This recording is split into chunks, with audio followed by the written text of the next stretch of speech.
Now, there's a lot of talk these days about, not just talk, actually it's happening, addictions. Many people are addicted to all kinds of things, substances.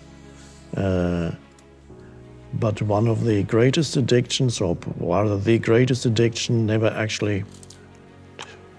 you never read about it in the papers, because the people who are addicted to it don't know it.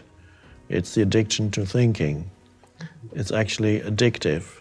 Can't stop thinking. It's like can't stop drinking, can't stop smoking, can't stop eating, can't stop thinking. Thinking is the greater addiction than any of these.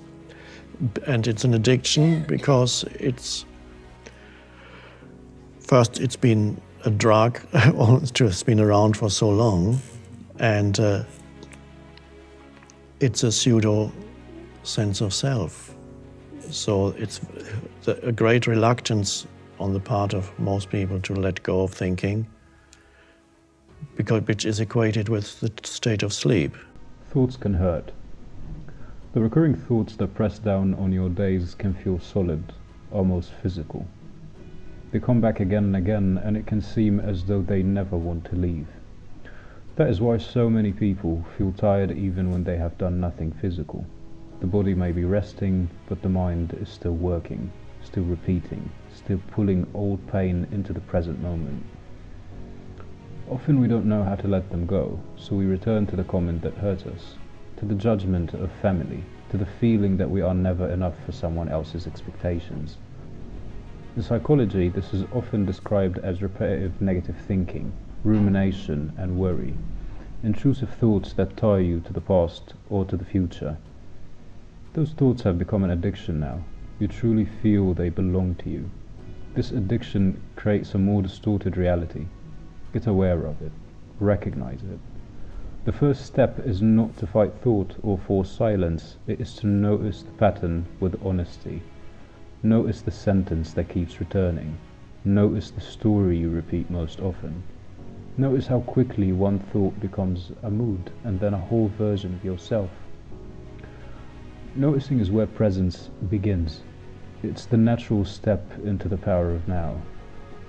And once you are present, you begin to know yourself. You start to see the difference between a passing thought and who you truly are. We are used to our thoughts. We have become so accustomed to their presence that we barely question them anymore. That is the addiction. That is the tie that makes us identify with this relentless mind. You receive a message or hear one comment that hurts you, and the mind starts immediately. It repeats the words, builds a story around them, and turns one moment into a judgment about your whole life. But this is where the practice begins. You pause, you take one breath, you notice the sentence repeating in the mind, but you do not keep feeding it. You let it be seen without turning it into identity. Ask yourself, am I not tired of being trapped in my own negative thinking? Realize that when the mind is left unchecked, it begins to take hold of your identity. But now you want freedom. Now you can see that you are not meant to be crushed by recurring thoughts. You have grown used to them, just like all of us.